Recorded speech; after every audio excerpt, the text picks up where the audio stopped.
Well, hello everybody, and welcome back to another weekly reading vlog. I hope you guys are all doing very well. Today is Sunday. Can I get a round of applause for starting a reading vlog on Sunday? Because it's been a hot minute. Usually it's been a Tuesday or Monday, and I'm kind of scrambling to get the books that I want to read actually read in that week. But this week, big reading plans and lots of time to get them completed. So without further ado, let's get into the reading plans for the week. So I have been a long-term follower of the podcast, What Should I Read Next? And the Modern Mrs. Darcy Book Club. It is such a beautiful bookish community run by a lady who I believe lives in Kentucky. Her name is Anne Bogle. And basically the premise of the podcast is that she has a little interview with a reader. The reader tells them favorite books that didn't work, and then she matches them with books that she thinks the reader is going to like. And it's so lovely. But not only does she get to do those podcast episodes that I really enjoyed listening to and have found so many good recommendations from, she also does seasonal reading guides, a spring book preview, a fall book preview, I think is what it's called, and her big event of the season, which is her summer reading guide. Summer reading guide always has a theme. This year's was road trip books. And as soon as it came out a couple of months ago, I put some holds in the library, and I also purchased at least one of the books on the summer reading guide. And so this week I wanted to read 3 of the books that she mentioned on the guide and see what I think of them. Do I agree with her selections? So with that, I'm going to briefly go through the 3 that I picked for this video, and then I can already hear Tyler rummaging around. He has made what looks like a really delicious dinner of like meat, and I think it looks like a steak and some carrots and some lovely beets. And so I don't want to keep him waiting too long. So let me just very briefly chat with you guys about the reading plans for this week. First of all, we have Kevin Wilson's Run for the Hills. This author previously wrote Nothing to See Here, but this is my first work that I will have read from his.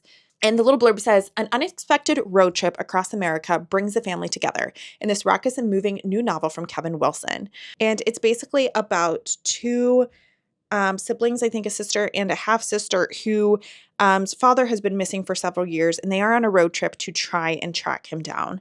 This just sounds really fun. It's on the shorter end, and I think I'm going to enjoy it. Kind of a similar vibe. A little worried about reading so many similar books in a week, but I think it's going to be good, is The Road to Tender Hearts by Annie Hartnett. This has a really, really high rating on Goodreads, and so I think it is going to be another stunning success. And it says, a darkly comic and warm-hearted novel about an old man on a cross-country mission to reunite with his high school crush, bringing together his adult daughter, 2 orphan kids, and a cat who can predict death. So I think this is also going to be another very heartwarming road trip. And then finally, another book that has been getting a lot of buzz this summer, that is The Bright Years by Sarah Damoff. And this one, I don't believe is as like quintessentially road trip, but it says Ryan and Lillian Bright are deeply in love, recently married, and now parents to a baby, Georgette. But Lillian has a son she hasn't told Ryan about, and Ryan has an alcohol addiction he hasn't told Lillian about. So Georgette comes of age watching their marriage rise and fall. So also I've heard really excellent things about this, and I think that this is going to make for a really fun week of reading. Also, they kind of go together. So anyways, with that, welcome to this week's reading vlog.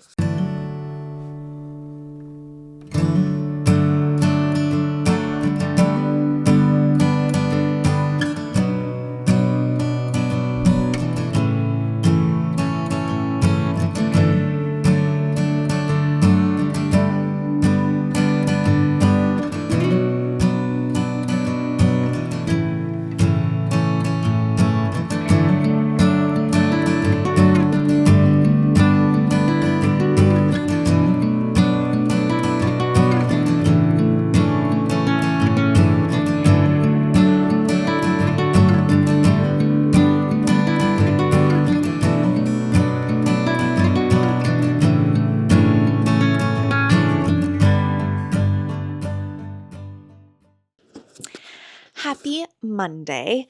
So today was one of those days where I had like 10 tasks I wanted to do, and I got maybe like two of them done.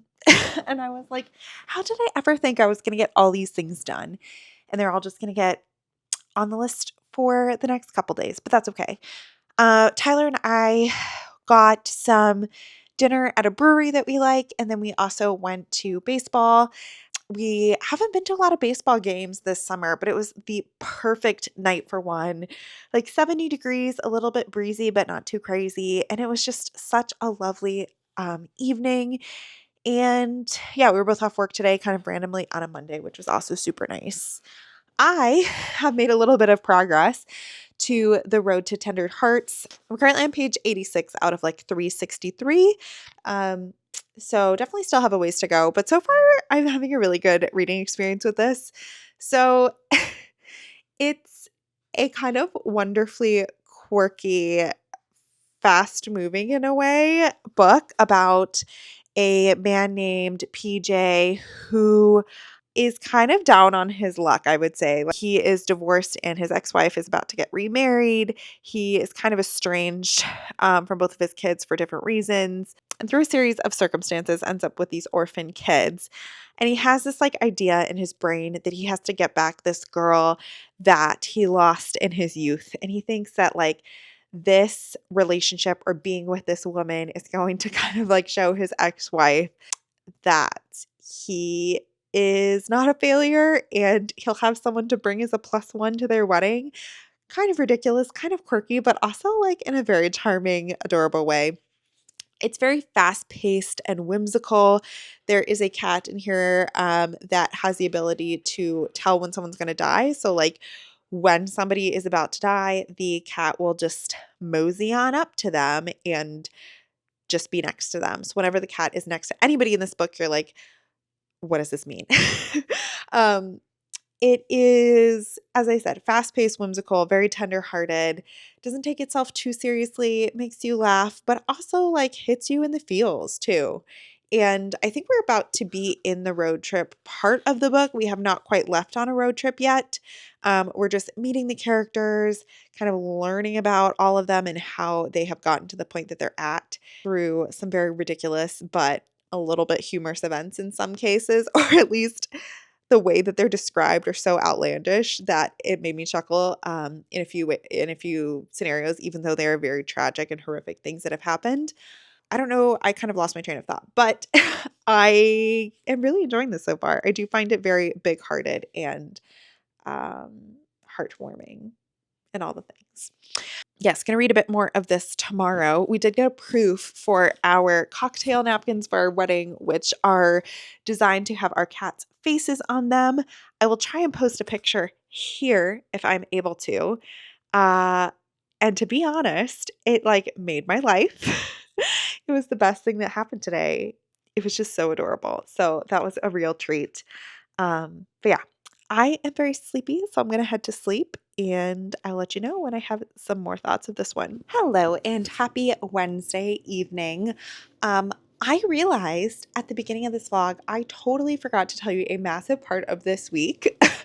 And I don't know how that happened, but basically I am going on a little work trip this week. So I'm flying out to California tomorrow morning, and then I will be there throughout the weekend. It's for a work conference. I'm very excited. I think it's going to be so much fun, but we'll see how much reading I get done. I have all of my bags packed. I have to wake up at like 4:45 to go to the airport, which I'm not super thrilled about. But yeah, I think it'll be good. There'll be a lot of people I know from work going, so it'll be a nice like social vibe. But then I have my own hotel room, so I can just kind of chill out if I need to. The other thing is today I got my hair colored for the first time. So I kind of colored all of my grays. I had been mulling over if I wanted to or not, but with the wedding coming up and all the pictures and such, I was like, you know what? I'm going to in the next year anyways, so I might as well just do it now. So it does feel very weird looking at my hair like all the same color because I'm so used to having little highlights from the sun and my little like streaks of gray, but here we are. 30 and flirty.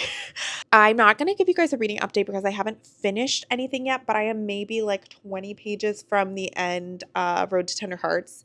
So I'm going to listen to the audiobook of that on the way to the airport tomorrow.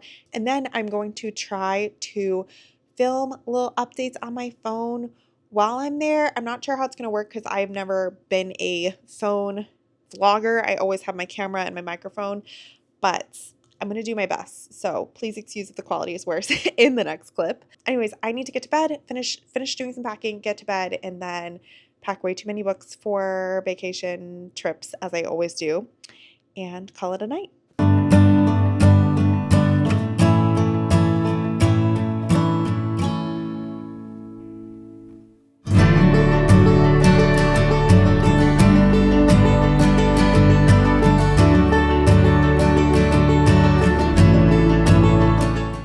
Alright guys, so I'm truthfully not sure how great the quality of this video is going to be, but I'm going to film it anyways, just to have it out there. I am so exhausted because it's about 9:30 at night here, but for me it's about midnight and I woke up at 4:30 in the morning, so I'm very tired. But I did want to give you guys a little update about where things are at. So I'm in beautiful, sunny Southern California, which is so lovely. The palm trees, like it is so beautiful here. And I had day one of the conference today, so I went to a lot of the different sessions, which was really lovely as well, and met up with some friends from work. We went out for Korean, like fried chicken, which was delicious. And yeah, overall things are going really well. I did also get to finish Road to Tender Hearts on the plane, and I ended up giving it 4.5 stars. I thought it was so heartfelt. I literally was standing in the airport security line like, am I gonna cry? And it wasn't the normal reason I'm crying from being in the airport security line. So yeah, it was a really heartfelt book. I thought that the characters just really sang, like their characterization was incredible. The writing was excellent. There was like laugh out loud hilarious moments on one spectrum, and then on the other spectrum, moments where I was like almost in tears. If I had to say one thing about it, there were parts that were just a very tad bit repetitive. So I had to knock it down that 0.5 stars. It didn't quite feel like a 5-star book, but I did really enjoy it. And I do think I'm going to try and do a dedicated review for it because my brain right now is not piecing together all of my thoughts. But I did have a lot of things that I really loved that I want to get into a bit more detail. So look out for that. And then on the plane, I also started The Bright Years. I am currently on page... I think we're like nearing the 100 point. Yes. Page 85. Although this was a shorter book, I think it's just around 300 pages. So, kind of digging into it, but this is again, following a couple's relationship and the many struggles that they have, from the male partner's issues with alcoholism to the female partner's like secrets that she's kept about previous parts of her life and hasn't told him. And it's kind of about their journey. And you go from when they first met all the way, I assume, to, I don't know when, when the story's going to end off. This is very like heartfelt and emotionally impactful so far. I'm really invested in these two characters and want to know deeply like what happens to them.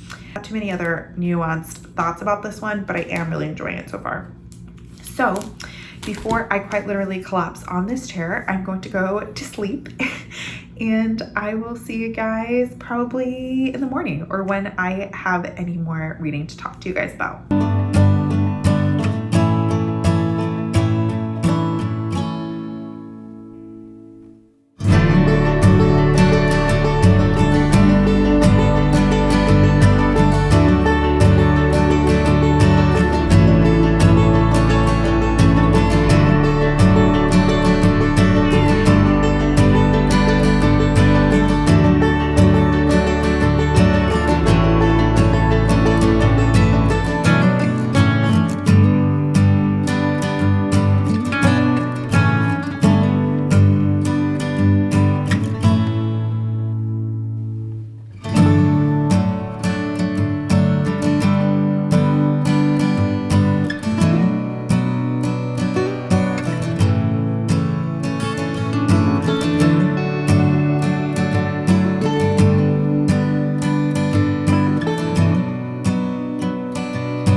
So I'm back from my trip and I had the most lovely time. Lots of learning, lots of like really helpful work related stuff, but then also a lot of really fun nights too.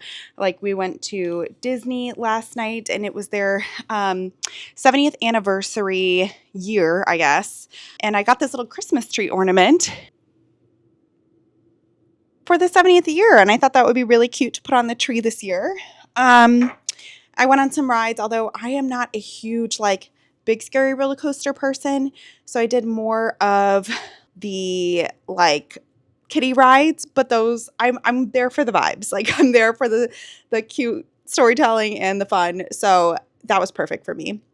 I have finished 2 books that I need to tell you about, but I also do want to open a lot of book parcels that came in the mail. And I've honestly kind of forgotten what some of them are, so I thought it would be fun to do live on camera. These are all through Thrift Books, which is where I get most of my books, mainly because they're secondhand. And so 1, it's better for the environment, and 2, it's economically better for me. They're cheaper. So I have this first little green package. Okay, so I have the first book in the Luke Kalanick series. I heard about this from Victoria's channel. Her channel name is What Victoria Read, and she really loves this crime series. And I think this is kind of like a detective procedural type of mystery, which is usually my favorite ones. I'm really excited to read this. This is quite a lengthy series, so I think I will enjoy I will have plenty to read if I enjoy that one. I also decided to pick up the second book in the Stillhouse Lake series. This one is called Kilman Creek. I'll have to see what this one is about. I liked Stillhouse Lake. I didn't love it, but I was intrigued enough to want to continue with the series. So I probably won't read this right off the bat, but probably at some point I will. And it feels a little chunkier than the last one. Did I order large print? No. Okay, good. All right. 2 more packages. This is what we affectionately call a ravioli package on this channel because of the way it looks. Okay, so this next one is Culpability. This was a recent Oprah's book club pick. It actually might be this month's or this most recent one. This is a mystery novel. So it says, when the Cassidy Shaw's autonomous minivan collides with an oncoming car, 17-year-old Charlie is in the driver's seat with his father, Noah, riding shotgun. In the backseat, tweens Alice and Izzy are on their phones, while their mother, Lorelai, a world leader in the field of artificial intelligence, is absorbed in her work. Yet all the family members harbor secrets implicating them each in the tragic accident. Very interesting. So maybe a take on AI and self-driving vehicles and a family drama, which sounds right up my alley. Also has like a very summery little cover. So probably will pick this up at some point this summer, although I don't think it's going to be in this next reading vlog. And finally, I have the non-large print edition of Mockingjay. I bought this a couple of months ago, and I got the large print edition, which made me very sad because I'm not able to like read large print. It just like really bothers my brain. I just can't do it. So I finally got this one. So still have Catching Fire left to read before I read this, but I wanted to have them all kind of ready to go because we all know how bingeable The Hunger Games is. All right, well, that was a very decent little book haul here. I'm really excited to dive into some of these, but we do need to kind of wrap up this week's reading vlog because I don't think I've told you my thoughts of either of the books that I've read this week yet. You know, I am forgetting whether I told you my final thoughts of this because I think I might have in the clip at my work conference, but I can't quite remember. So I did give this 4.5 stars. I did really enjoy it. Kind of continued on the same tropes as before. And I thought it was really funny. I thought it was very heartfelt. A tad too long, I think could have dealt with I think would have benefited from just a very small amount of editing, which is why I didn't give it 5 stars. But I really thoroughly enjoyed this. And this is one of my highlights of the summer so far. And then on the plane, I finished The Bright Years by Sarah Damoff, and I gave this 4 stars. So this is, I think I may have also told you about the beginning of this in my last clip, which has just totally vanished from my brain. But basically you're following this couple that meets in college, and throughout their life, they both have secrets. They both have things that they're hiding from each other, and it's about like really their daughter, I would say, and how secrets and how inheritance within families works. Obviously, not just like genetic traits, but the things that we pick up from our parents, even without intending to. Yeah, this was a stunning debut. I think it really covered a huge amount of time. Like the chapters are kind of by year. So you'll be reading a chapter, it'll be like 2009, then the next one might be like 2011. And so I think you have to have a really good mastery of plot and of characterization to make that interesting and effective. And I think Sarah Damoff really did that well, especially for a debut novel. There were a few little bits in here that were a little clunky, and I did think that there was one part that didn't feel very well explained or explored, and I think could have been more so and would have made this stronger. But I still really, really enjoyed it. I certainly will pick up something else that this author writes, and this was a solid 4-star read for me. I was going to pick this book up, Run for the Hills by Kevin Wilson, but because of how wildly successful this little reading vlog has been, I think I'm going to do an episode 2 with this one and another book from the guide. Not next week, but probably this summer. So stay tuned for that, but I did not quite get to this one this week. All right, I think that is it for this very lengthy and kind of whirlwind of a reading week. Thank you so much for joining. If you made it to the end of this vlog, leave me the little red car emoji for the red car on the cover of this book, which is my favorite book that I read this week. And with that, I will see you guys very soon with another video. Bye.